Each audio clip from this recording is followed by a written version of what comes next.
Yes, Kenya. Tamu sana is tamu sana. Yesterday, Stanley Livondo was summoned by DCI over his remarks some few days ago in Thika, after which he came out and dropped a bombshell on the church. So in this video, I want us to have a look at some reasons why the church might actually stand accused guilty as charged. And before we do that, or rather before we dig into that analysis, let's have a look at this briefly. Whoever is involved, kwa hiyo maneno yote, wahusika wote ambao utapata hata makanisa wako involved. It's a big thing.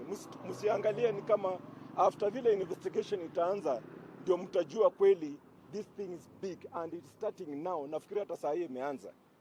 It is a big international thing ambayo siwezi kuongea sasa maneno mengine, ni hiyo tu. Yes, that's Stanley Livondo yesterday after the DCI summons. And Stanley Livondo is implicating the church. So in this video, I want us to have a look at some reasons why Livondo's remarks can actually be believed as far as the church involvement is concerned. So in case you've just bumped here for the very first time, kindly subscribe, give this video a like. Thank you, God bless you, God bless Kenya. The first reason, since 2018, William Ruto has been using the church very aggressively for his campaigns, or rather for his 2022 campaigns. William Ruto made the church's first stop immediately he started his campaigns. He has been using the church pulpit as a platform to attack the president and also to attack his political competitors. And his foot soldiers have been also taking that advantage to use the church pulpit to attack William Ruto's political opponents and competitors. And the church has been silent. In fact, the church has been encouraging him. Some church leaders and ministers have also been using such occasions to endorse and bless William Ruto. While at the same time we are seeing Ruto and his foot soldiers using the church to abuse, to attack, and to insult, the church has been having no issues with such attacks and insults. So that might be an indication that indeed the church might be parcel of the wider conspiracy. That's one reason, ladies and gentlemen. And then secondly, William Ruto's donations across the country. William Ruto since 2018 has been going around the country donating millions to churches. And some Kenyans have been having issues with that because some Kenyans strongly believes that such kind of donations were actually encouraging corruption and might in one way or the other be proceeds of corruption. Those were some concerns by Kenyans.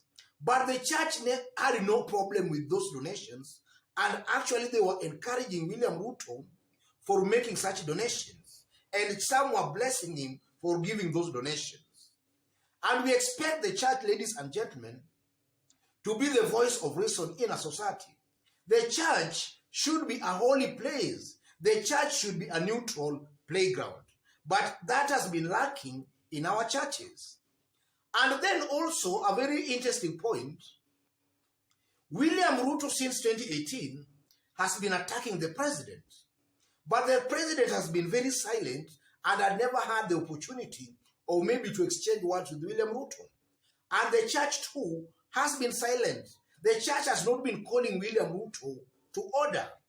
So some few months back, when Uhuru Kenyatta, or rather when it was coming out that Uhuru Kenyatta wanted to go out to the public to explain his side of the story, we saw the Catholic Church coming out and actually lamenting, or rather they were calling for a reconciliation between the president and his deputy. They never wanted the president to go out and explain his side of the story. They wanted what William Ruto has been saying to remain as the solid truth. And then again, some few days ago, President Uhuru Kenyatta declared that it's now politics time And that was seen as a way he wanted to go to the mountain to explain himself to the people. Because since 2018, William Ruto has been aggressively campaigning on the mountain. And William Ruto's target has been Raila Odinga and Uhuru Muigai Kenyatta. So some few days ago, when the president declared that it's now politics time and he was now going to the people to explain himself, we saw again some church ministers coming out and now stating that there should be no public exchange between the president and his deputy. But ironically enough, anytime the deputy president has been attacking the president in public, the same church has never come out to actually call William Ruto to order.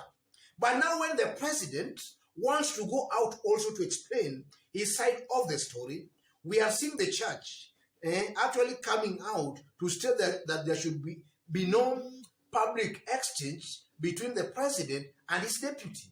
What is the game plan there? These church ministers, they want it to remain that what William Ruto said is actually the truth. They don't want Kenyans to hear the other story or the other side of the story from the president. So that's a clever way the church is actually trying to guard the president from also actually defending himself or from telling Kenyans the other side of the story. And that's a clever strategy by the church. And that strategy is just meant to benefit or rather to propel William Ruto's dream or ambition. So that in one way or the other can also be seen as part of a scheme by the church to actually help William Ruto in building his narrative. And then some church ministers again have also been very naughty. Some have actually come out in public to attack and even cast Raila Odinga.